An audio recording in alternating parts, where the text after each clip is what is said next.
Hi everyone, my name's Jordan Marshall and I'm the Chief Reporter at Building Magazine. Welcome to today's second session in our latest instalment of our digital series, and this session we're really thankful has been delivered in partnership with Procore. So this whole day is part of our digital construction program that runs across building design and housing today, and I'm really lucky to be able to be involved in today's event. We're really excited about this session, which is going to focus on how greater visibility of performance can transform projects and businesses.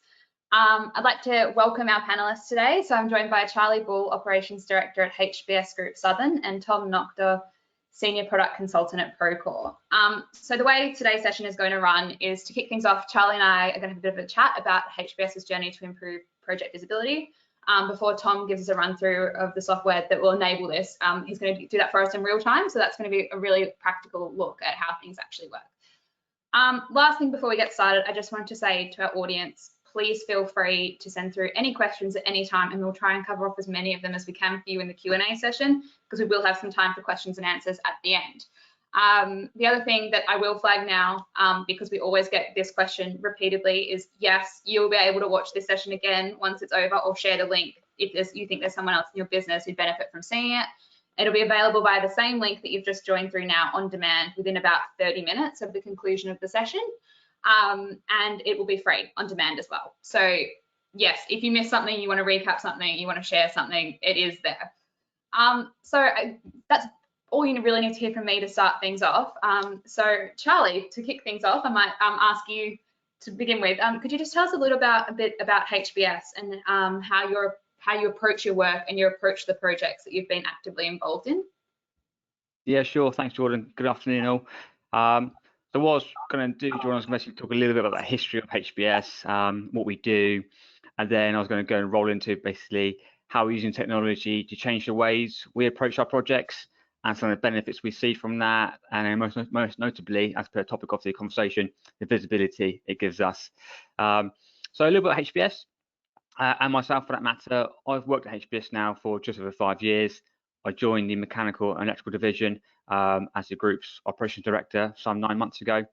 Prior to that, I was the New Energies operations director.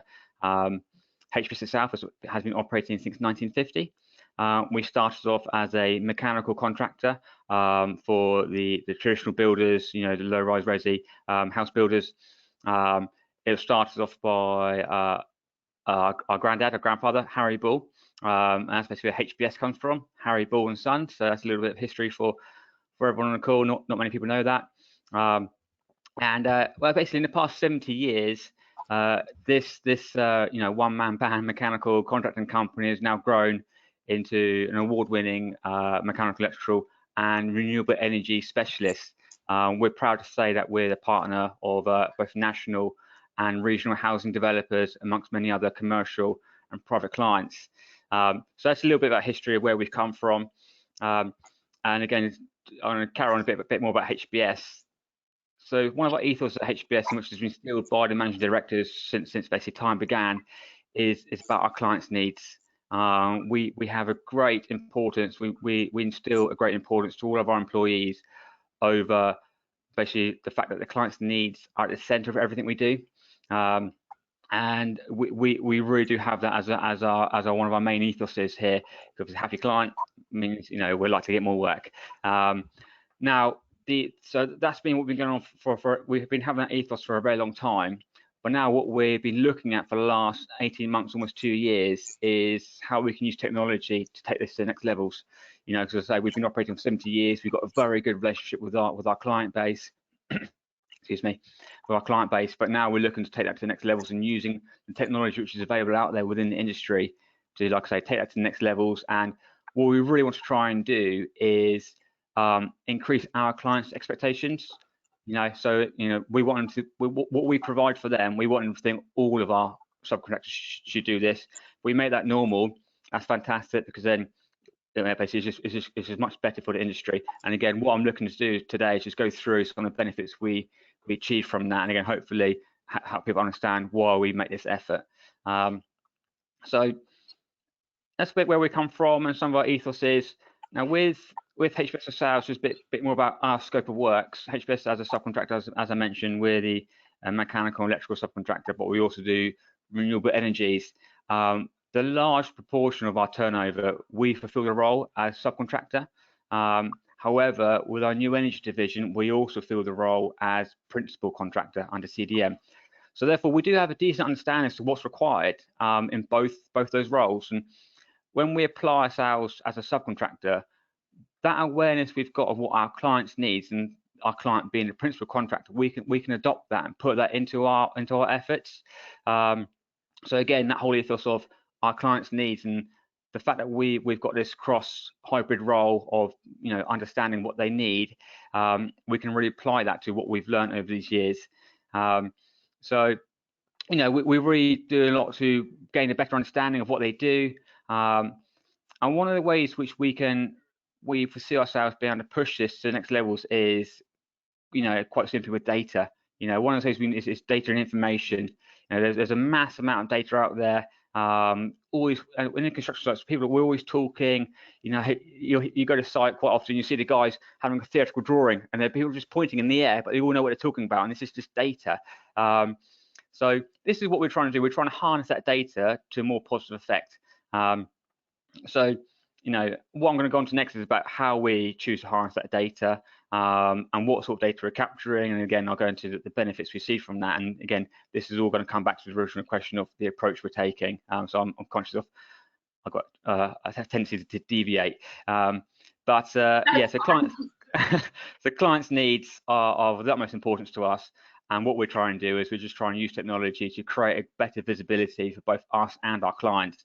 And therefore, quite simply, the payback for HBS is if our clients are happy, they're much more likely to give us repeat work. We'd increase our revenues.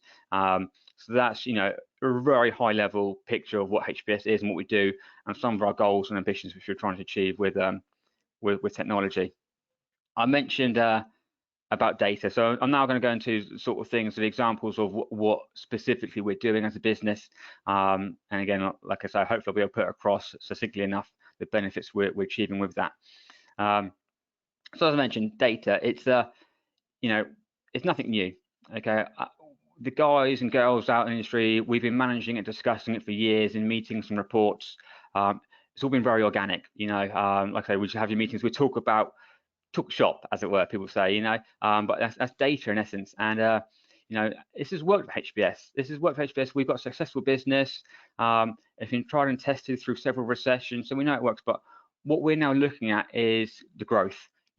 How can we bring ourselves to that next level of growth in the industry? And what we've been doing for the best part of 2 years now is just challenging our process and procedures. We've been asking ourselves, like I said, it works. We've got a good system here, but is it scalable? And the long and short of it was no, it's not scalable, not without significant investment in overheads. So we're just repeating what we do by employing more people. So we thought, let's think about it differently. So then what we thought there must be other ways of doing this. So that's when we started looking at technology. And so one of the ways we decided to help achieve the growth was to manage that data differently. So again, what we discuss every day, let's manage it slightly differently. Normally, this is basically HBS is what we did previously. We have our contracts managers come to the office twice a week for basically we call it a labour meeting, and this could last 2 to 4 hours per session. So this is a significant amount of time, but it was hugely beneficial. The main topic of discussion was resource management and material management. It's about allocation of resources with the ever-changing environment of programs on site. We as a subcontractor, we've got to be ready and available to adapt ourselves and move with our clients' needs and expectations. And again, going back to our ethos, the clients' needs are very important to us, so we allocate time to achieve that. But again, what we identified was this isn't scalable, and quite simply, 8 hours a week discussing this is too long. We recognise that. It's a big investment with a large number of overheads in one room discussing the same thing twice a week. So, as I said, we thought there's got to be a way to do it. And other than just general meeting discipline, which is one of the first things I observed when I attended the M&E labour meetings, was we can make ourselves better there. That was one of the low-lying fruits which we grabbed. What we said was basically, when I was liaising with the mechanical director here at HBS, what I observed was he was asking the same questions to different people, different contracts managers, but he was also getting a different answer each time from a different contracts manager, as in like the format of the answer was different, the type of response was different, and it was always based on what that contracts manager perceived the question to be, and also how they perceived to answer it. So, you know, there's always slight nuances of differences, and that just meant we'd spend a bit more time analyzing it and querying it better until we got to that final product of, that's what I wanted to know. Okay. So again, that's why it's taken such a long time. Sorry, Charlie, you just froze there for a second. Could you maybe just recap maybe that like last sentence or so, just to make sure everyone caught what you were saying there? No problem. What it was, I was trying to be brief as well, so apologies. What it was basically, we would ask a question to the contract managers, and each contract manager would come back with a slightly different sort of answer to how they perceive the question to be. And therefore, we'd have to go through several questions till we got to that final product of, that's the information I wanted. As a director, I can now act upon that and give clear directions what needs to be done. So yeah, so that's where we were. So what we've done differently is, so we're now using, we decided basically, we went through a large due diligence process on, you know, softwares, and we've ended up going with Procore, and we've been operating Procore now for the best part of 18 months. So what we said was, right, let's go about this differently. And we've developed a plot progress inspection. Okay, so, you know, I say we're an M&E contractor. We don't need to manage the whole build. Okay, it's not within our scope. So what we've done is said to our contract managers, I mean, they've got it all up on their head. They've got it all on a notepad, but we need to receive it in a format which we can act quickly to respond to changing environments, as I mentioned before, and just basically give a much better directive for them. So we created a standardized inspection, and basically when they go to site, they just basically put a pass or a fail on a particular stage, and we've got 19 stages, tracking all the way from first floor joists all the way up to testing and commission complete. 19 stages. We're not asking for the world, and again, they do it normally anyway, but they usually write it in their book or keep it in their head. And what's really nice is, one of the benefits we're receiving from that, other than the live data, live visibility of it, they will do that on their phones or on their smart tablets, and before they're back to their car, it'll be up on the screen in our boardroom or on someone's computer screen. You can see it live data, and that's a fantastic thing to be able to achieve.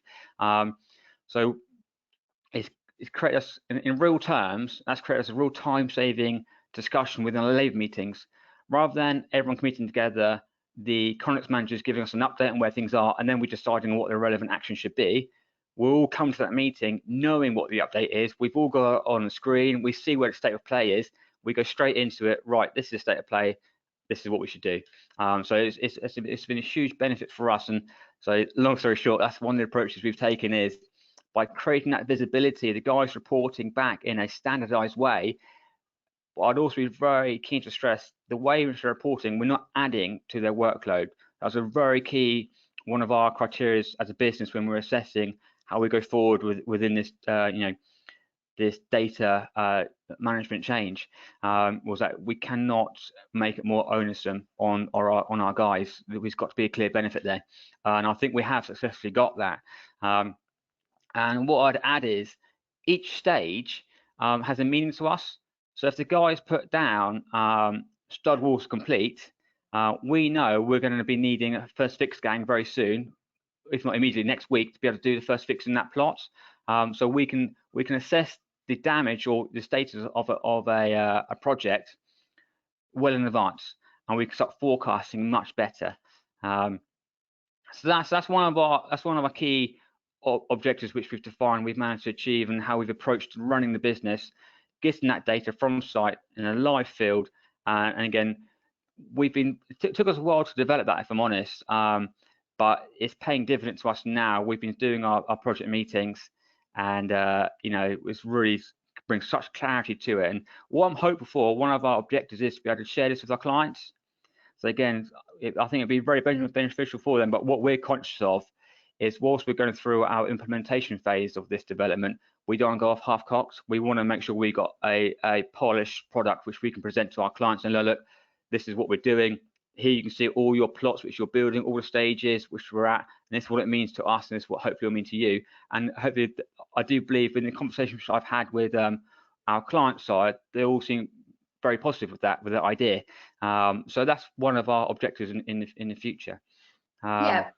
Oh, sorry. I was just going to jump in and pick up on that point. So I guess taking it maybe back half a step, if there are other people on this call who are, other subcontractors or that sort of thing, can you talk to them a little bit about your experience and your journey towards adopting the technology, and like what steps they should be looking to take on that path to make sure that they achieve the same goals and outcomes?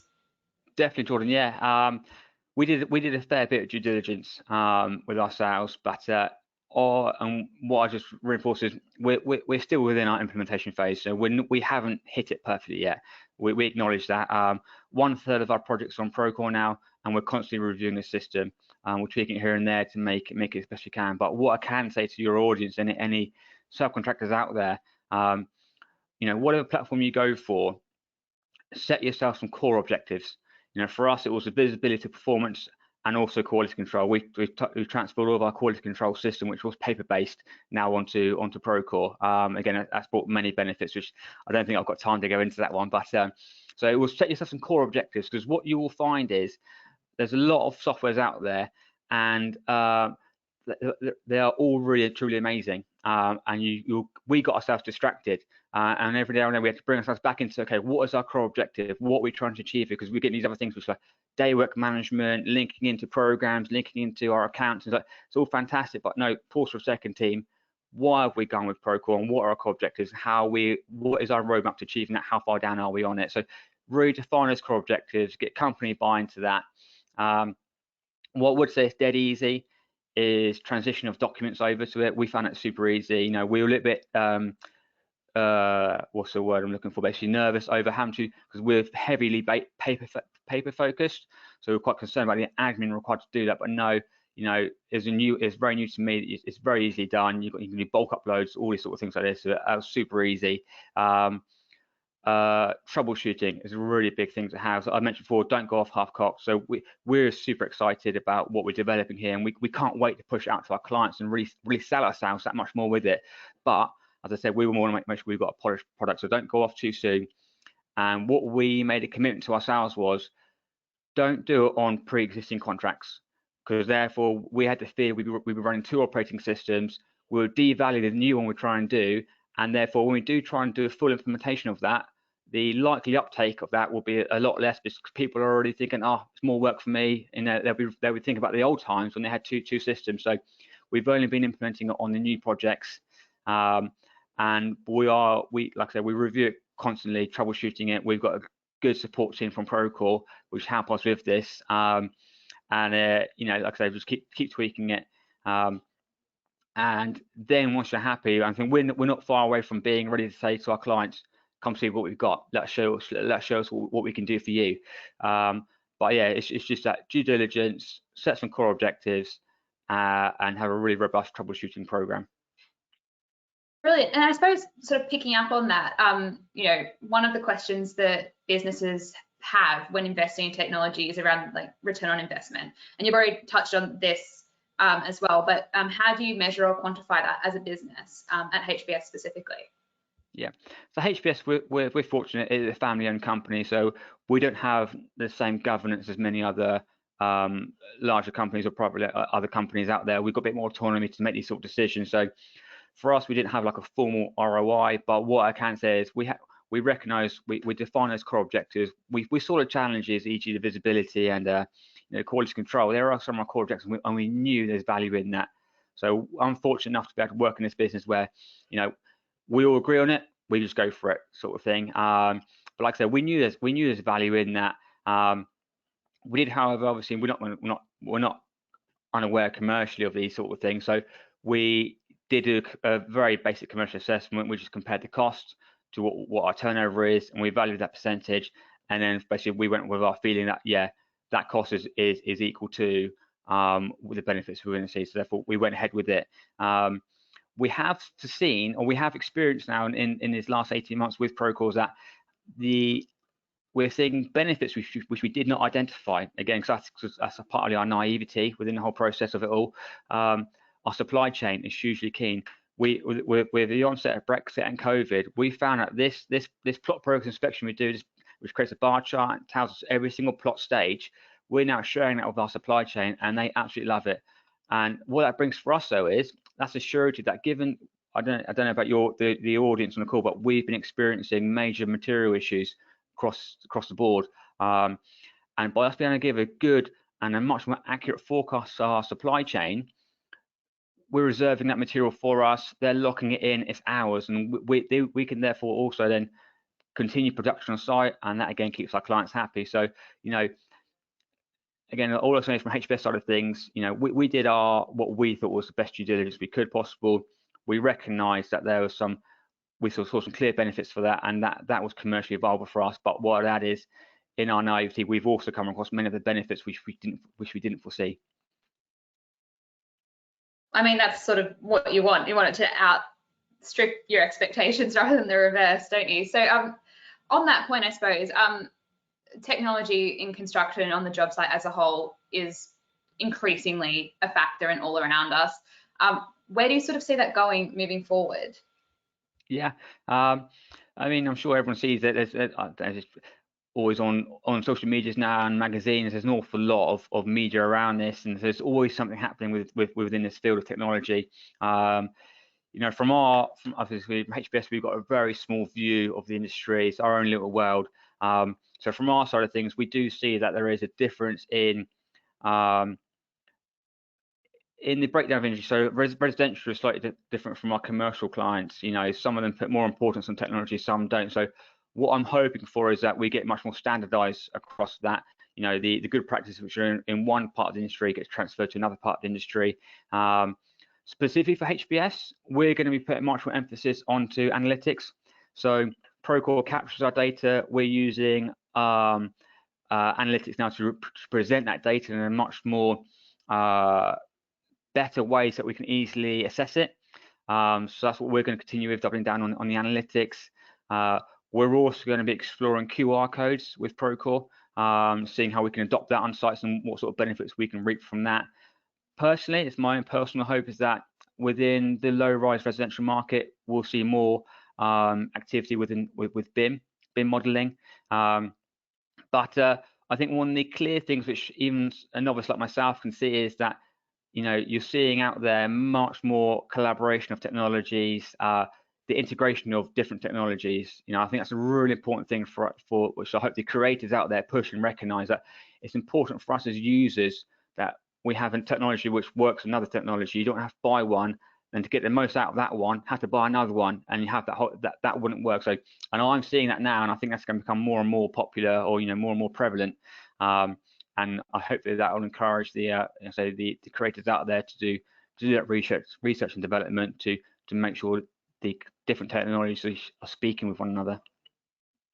Completely, because the last thing you want is have lots of different data silos out there with everything just separated. Thank you so much for all that. I think that was a really good way to start and shows the practicality, like shows our audience the practicalities and the benefits and tangible outcomes of taking this sort of journey towards having that greater visibility. Tom, we should invite you in. Tom's going to give us a run through the Procore site now. So I'll leave it to you, Tom, to share your screen and to run us all through it. Thank you, Jordan. Good afternoon, all. Just a little bit of an introduction on myself. My name is Tom Noctor. I'm a senior strategic product consultant at Procore. My experience is working in construction for over 12 years. Worked as an electrician on site for roughly about 8 or 9 years back in Ireland, before transitioning into roles in digital technology and construction, specifically BIM. That role led me also to leading an initiative in a large construction company in Ireland, where I was tasked with rolling out a digital solution for construction management. And that led me to Procore, which I'm now delighted to be part of in supporting Procore's growth across the UK and Ireland. I am going to share my screen. Just a few things I'd like to touch on based off what Charlie had spoken there previously. The first one is having data in silos. And Procore basically is a construction management platform. It allows a project to be managed from the initial set out of the project right over to the handover of the project. And it connects all stakeholders of the project in a single platform. And that platform technology is the differentiator between having to use different solutions for different aspects of project management. Procore, you can do it all in one single place, providing you with that platform then to analyze without having to worry about can you export or report on a specific solution that you may be using today. And another point that Charlie made was about how it's feasible and how it's possible to utilize this data. And one thing that I'd like to mention there is the use of structured data. We've talked about, and Charlie's talked about, having manual reports created, and oftentimes the administration associated to that could be in the days. So you go out and you analyze the project performance.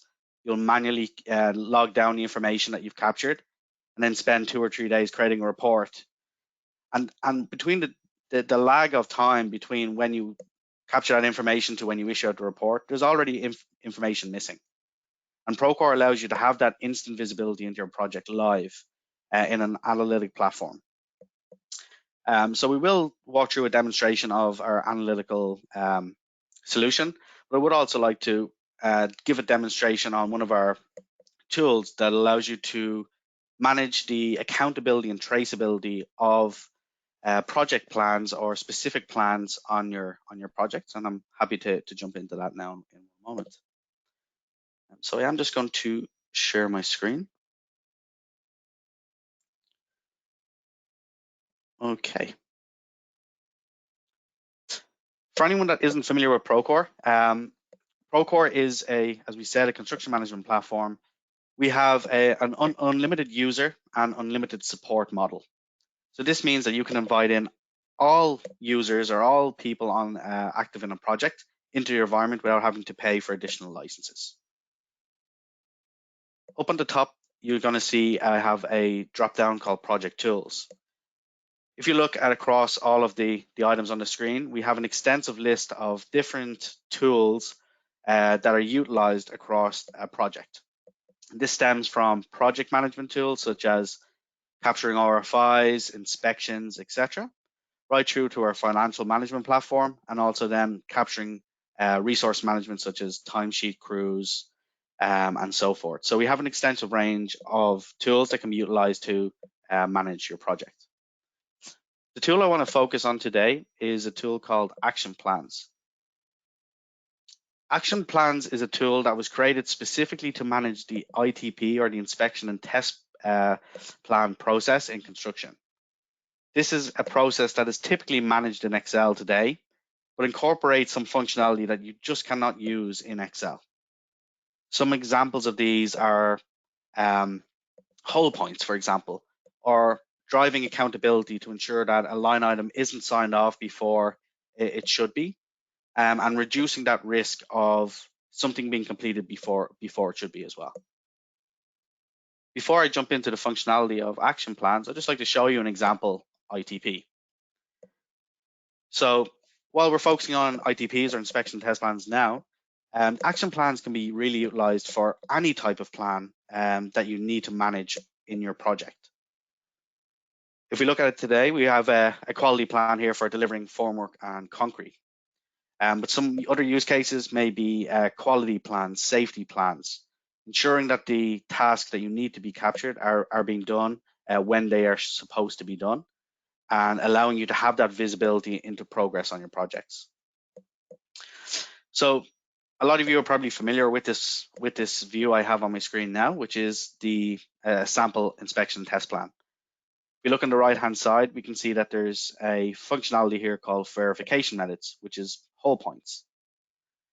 What a hold point means is basically that if we look at line 6 here, it is telling me that until this item has been signed off, we should not progress onto the next item. And as we've said, this is very hard to manage within Excel. So Action Plans is a digital solution to allow you to manage this process. It can be managed on web, it can be managed as well and utilized on the Procore's mobile application on iOS or Android. What we do is we set up a company level template that you can manipulate at the project level and input specific project requirements onto a template to allow you to manage that going forward. In this case, we're going to just look at an example concrete pre-pour inspection test plan. But as you can see from my screen, we have multiple different use cases from HVAC, mechanical, electrical ITPs as well. We have some general information about the plan here. So basically, we're creating this from a template. It'll populate as copy. I can remove that, and then I can associate it to a specific location. So this might be the concrete pre-pour ITP for building 2. The plan manager is the person that's responsible for managing the overall visibility or the delivery of this plan. So this may be someone like a site manager, or may also be someone like a quality manager. So I'll just pop in my site manager here. Action plan approvers are the people that are going to be responsible for closing out or approving the delivery of the items on the plan. And the completed action plan receivers are the people that are going to receive the completed plan. Within an action plan itself, we have sections and items. So a section may be the overall milestone. So in this case, it might be prelims, it might be design stage and construction stage, or first fix and second fix, for example. We can define these sections, and then we can build out items within those sections. In this case, we have a set out item. We can add in the acceptance criteria of what is acceptable or what is required to complete this item on the plan. We can add in references. We can add in specifications or specific drawings to support on the delivery or sign off of this item. We can populate a due date, and we can also add in assignees. And what's really special about action plans is that what it does, it incorporates that blocking functionality or those whole points that we discussed that aren't achievable in Excel today. So we have two types of blocking functionality. The first is that a signature is required to release a rest of a section, and then we've got the signature required to release the rest of plan.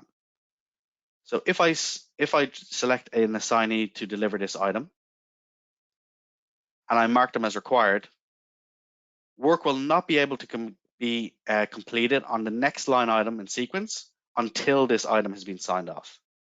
And that is where you can drive the accountability and ensure the quality delivery of your plan. And this is something that, as we've said, is a challenge today with utilizing something like Excel. And most importantly, then, this webinar is about visibility of performance. An inspection and test plan, for example, incorporates certain activities to be completed on the project to ensure compliance. In this case, this line item may require an inspection to be completed at this stage. So I can link an inspection to an action plan item directly from the dropdown. So I'm going to select my concrete pre-pour inspection. However, I also may require an attachment to be requested or a photo to be requested to ensure that if I need to sign off myself, once this work is completed, I have the visibility of that information being captured. So that's how I can create a plan. It's very quick and easy. Once that plan is being created, what you're going to see now is we have set that the assignee here needs to sign off before the work on this line item can be completed. And as you can see, this item is locked and I can do nothing with this item. This will open up once these inspections are completed and the assignee has signed off to ensure that, yes, this is complete. But driving into that visibility, so we've linked an inspection. What I can do is create that inspection, and without having to jump in to understand that inspection or use reporting to understand how far or how progressed we are in delivering this item on the plan. As you can see now, once it's linked, I can see the existing inspection, and I'll also have this progress bar to show me exactly how far we are in completing the item. So at the minute, we can see There's only 2 items checked off and 15 items are yet to be inspected. Something as well about driving the performance or the visibility into performance here is that while we have the visibility, it's important that the construction team also have that accountability, that they are being made aware of when these items are due to be complete and when their action is required. And that's where notifications comes in based off the due date, or once an item shifts into someone else's court or is actionable by them, they receive a notification. So you're not expected to have to ring up or talk to one of the guys on site to understand, hey, it's your turn can you complete this work? They'll receive that notification, reducing the amount of admin that you have to do to ensure your plan is being adhered to. So we can link inspections, and then we can also link attachments and photos. I'm going to jump into an inspection also, because our visibility also gets more granular as we go. So we've started off there with an action plan. We've linked an inspection so far. But as we've seen on the progress, we can see that the 2 items have passed. What happens if something fails? If I scroll down, you can see the 2 items that have passed. In this case, this is a multiple select dropdown, and I can have different types of responses on my inspections. It's totally customizable depending on what our customers would like. If I select that something is failed or something is incorrect, what it automatically does is get me to create an observation. So an observation is something that needs to be actioned by the site team to allow me to successfully complete this inspection item. So it's basically an action. So without having to log that down manually somewhere else, once you fail an item, it automatically prompts you to create that observation. So in this case, it may be that there is a corrective action needed. I can assign it out to a user. And again, I can do this all on mobile, which is highly important. And then I can go ahead and hit create. A notification, apology, this is sample data, so I have an error. But let me just check something there. Okay. Once that observation has been created, what's going to happen is it's going to link back to that inspection. And then the failed inspection item is visible within the action plan. So I don't have to dive into the information to understand what may impact my program or cost impact on my project. I'll have that visibility straight away directly through the functionality of Procore. So this is just typical of having an issue. So let me just try that again. I will put in some hazards. And just going back to that point that Charlie made in terms of being able to capture this information, as you can see from these drop downs, this is allowing you to structure the data you want to be captured in a specific format without you having to understand, someone may have put a capital letter at the start rather than a lowercase letter, and it may impact your reporting. By having it structured, it makes it easier to report on going forward. So I still have an error there, so apologies. But what I will do is go back to the inspection. And I'll also jump back to the plan in one moment. So I'm just going to select NA here for a case. Okay. Additionally as well, you don't have to create an observation if something's failed. You can create an observation without having to prompt a failed response. You can also add comments and photographs as well. And you can see here, for example, that there's already 3 observations associated to this line item. So I have that visibility. And by having that visibility on one item across multiple projects, it means I can report across multiple projects and understand the performance of my projects as a whole or as a company. And this leads me into our product called Procore Analytics. And Charlie did discuss or briefly mentioned Procore Analytics. So what is Procore Analytics? Procore Analytics is a platform that allows you to analyze your project data in a single source. It's built on Power BI, and it will pull in all your quality and safety actions, your project performance directly into reports, without you having to manually create these reports. You can also embed it into the Procore environment. So as you can see on my screen, it is loading, but while I'm embedding a Power BI report into Procore, I can still see that I'm still in the Procore environment. At this level, we are, as you can see, I'm in a specific project here called Vortex Business Center. If I open this at the company level of Procore, which is your full view of all projects, you will see all data across all projects. But as I filter down through a project, it will filter the information down to this specific project as well. So while we have multiple different levels of reports, so one of these, for example, is our project insight page, which I'm going to select now. This will give you a quick insight into the status of actions across your project, so RFIs, submittals, etc. How many are late, and so forth. But most importantly is that you can use and analyze the data across all your projects to make better decisions going forward on future projects. So while we can do that in a stagnated approach by reviewing reports, and which is often time consuming, Procore Analytics also incorporates AI and machine learning functionality directly into its product. So what this functionality will do is, without having to report and understand your data, it will analyze your data for you, and it will tell you why something may occur. So if we click the RFIs, for example, without me having to run a report, I can just look at all my data and say, tell me why an RFI is late, or tell me why it's not late. Basically, what will happen then, it'll run analysis. So I'm just going to remove off this project and select all projects for a moment.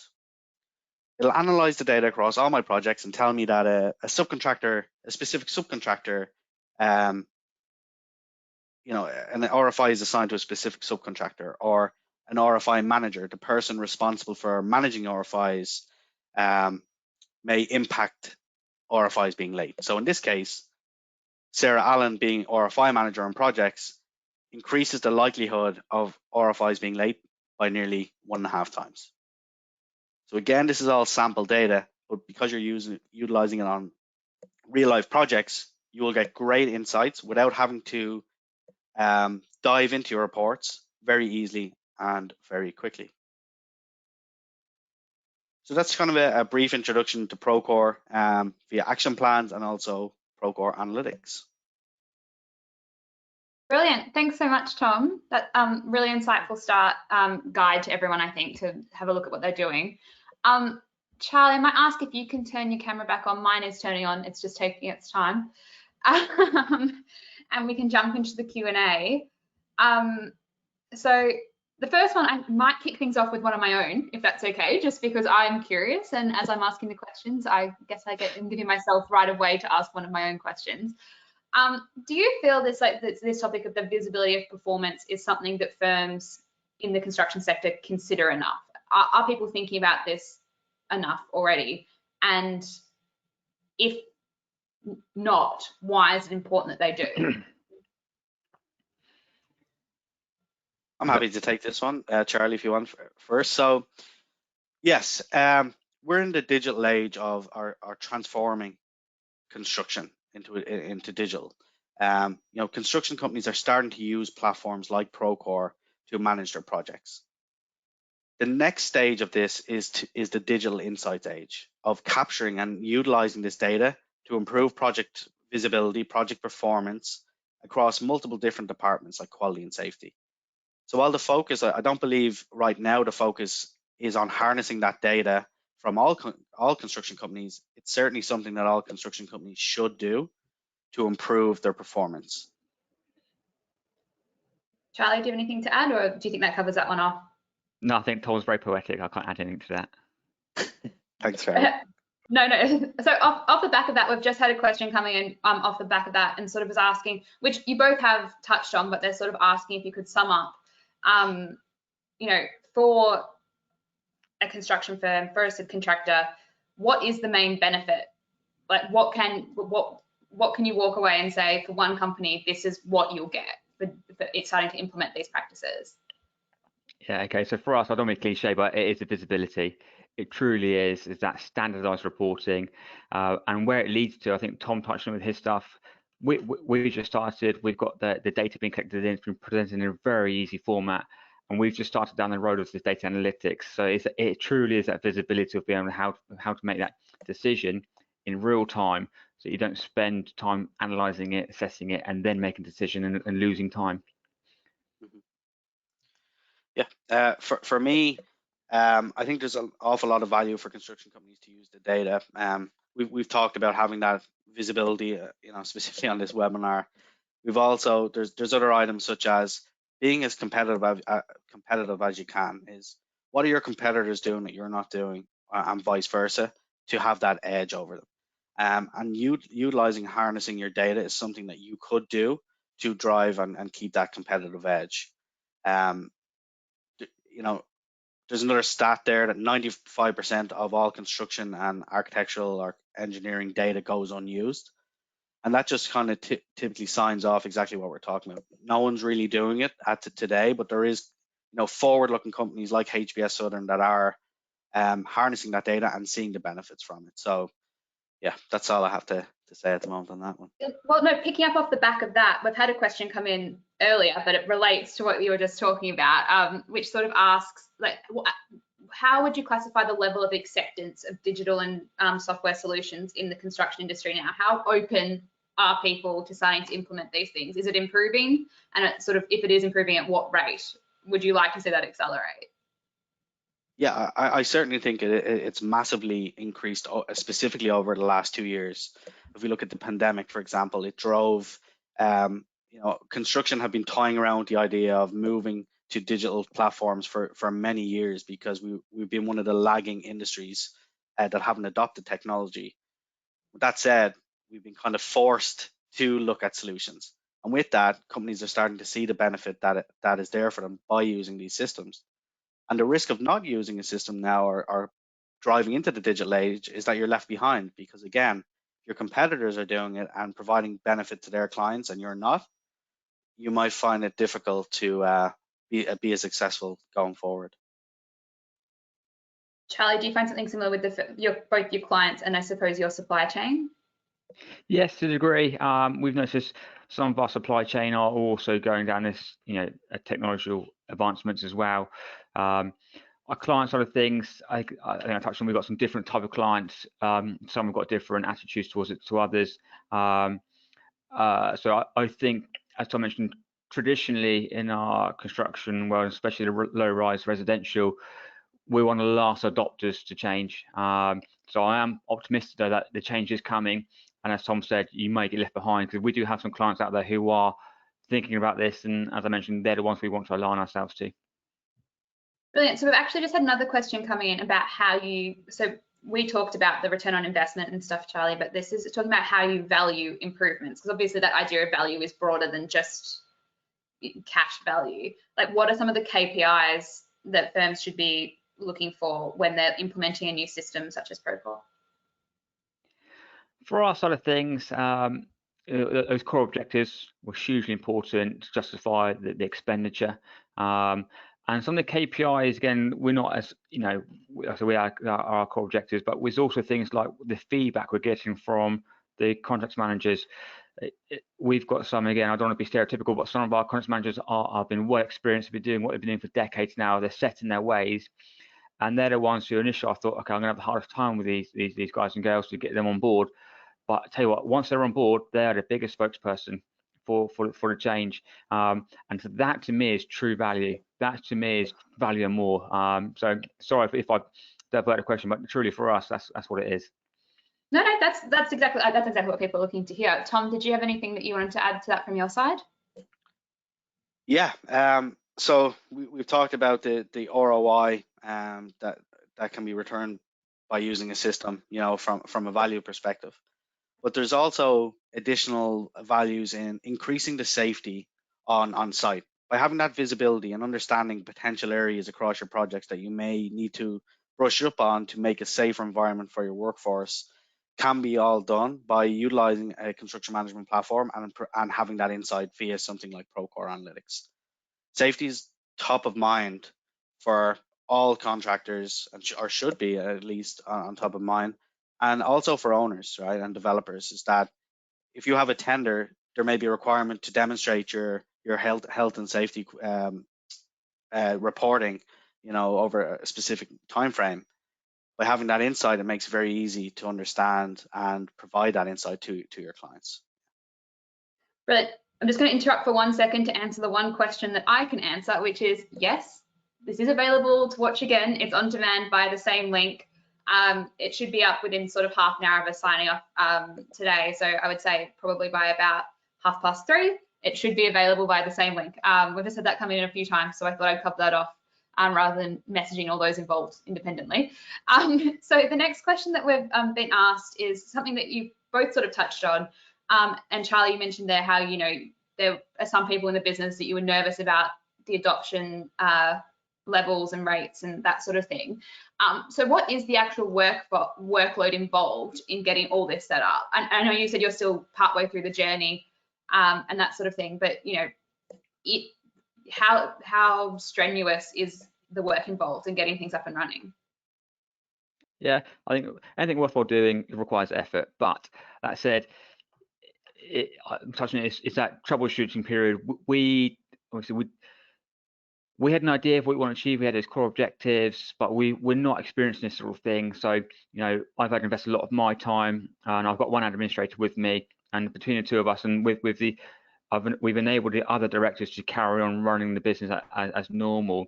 But as mentioned, though, once we set ourselves up the process of what we want to do, we kept those core objectives, visibility of reporting. So what's happening on site? Let's develop that progress inspection. Okay, so that was easy once it's done. Once it's created, and again, it didn't take that long. All this requires was a meeting to say, right, guys, what do we want to get the guys to report back on, and have that standardized format. And quality inspection, again, I didn't touch on it in much detail, but we've transferred all of our quality control onto Procore now, onto the software, which was all paper-based. Again, that was so easy because we had a system there already. It was just digitalizing it, and that was just an administrator for a day, less than that really, making them into forms and putting them onto it. So from that side of things, it's very user-friendly. It's the troubleshooting side of things and getting that feedback, and then also pinpointing the areas which aren't being adopted correctly, or those guys who may be giving a bit of lip service. You need to give them a bit more extra attention. Again, it's about knowing your audience. We've got some guys who like I said, we said, right, we know they're going to struggle a bit further, so we've created teams. We've got the guys who are fantastic at the trade. They're fantastic, great, really good plumbers, really good electricians, but they're not used to using iPads or tablets. So we paired them up with the younger guy who is much more used to doing a day-and-day scrolling on their phone sort of thing. So, and that teamwork. So we've had that approach to basically, because we can't just get rid of all the labor just because they can't use the software. It's about finding a solution which fits the role. And it does take effort, but it also does pay off. Tom, did you have anything that you wanted to add on that one, or do you feel like that covers it off? Yeah, no, Charles has covered it great there, to be honest with you. There's a few other things, like it's going to depend on your workforce, on the time and effort that you will put into adopting a solution. Just one thing I'd like to mention there on the kind of tech support and kind of troubleshooting aspect. Procore measures its success on our customer success, and our team is there to support as you adopt these new technologies. And we have best-in-class implementation and customer success supporting you on your journey for tech adoption. And there's teams like my team that will dive into your requirements and ensure that you're harnessing Procore to the best of its ability. In terms of adoption on site, we did something similar when I rolled out Procore in my previous company. But what we actually did was, instead of pairing them up with a younger kind of a younger guy or lady, which is a great way to do it, Charles, we actually got two guys in their 60s who used a phone and struggled and didn't like doing the admin side of work in the office. They wanted to be out on site, and they're the guys we focus on. By using Procore, we put their office work in their hand with a mobile device, and they could do what they wanted to do out on site while capturing what they needed to capture without having to come back to a laptop later on.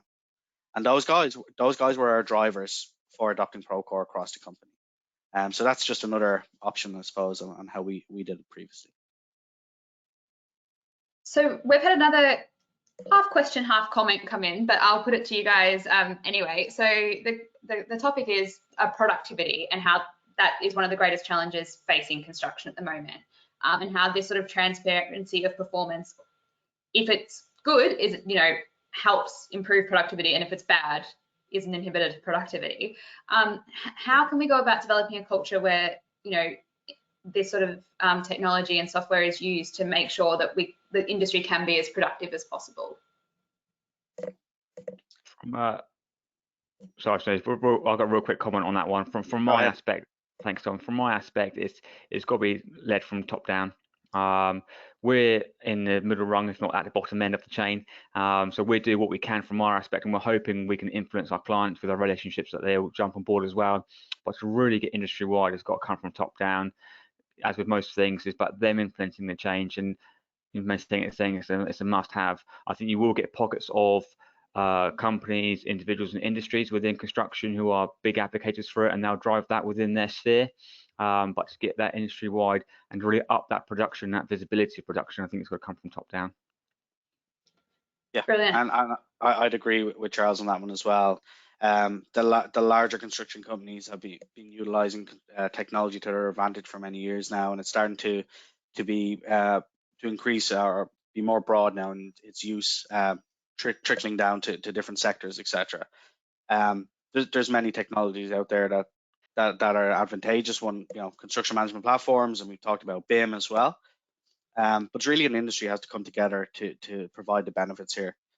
From a project perspective, it can be often trickled down as well by the developer or the owner that requires a solution like Procore to be used. With that, then the whole supply chain has to be on board to use it.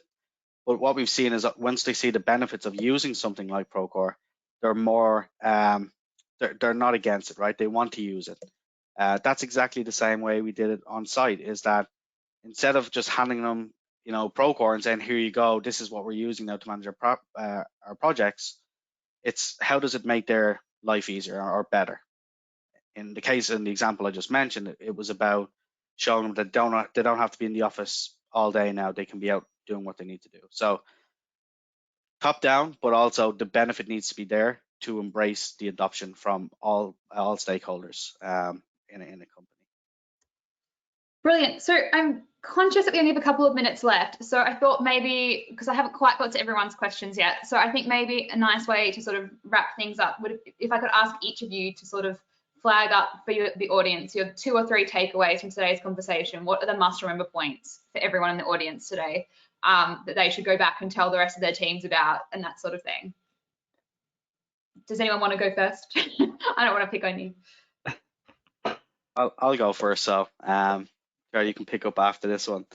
I just, you know, understand what's important to your business and what you need to improve or what you want to improve to become more competitive, or how you can harness technology to increase the productivity or efficiencies across your project.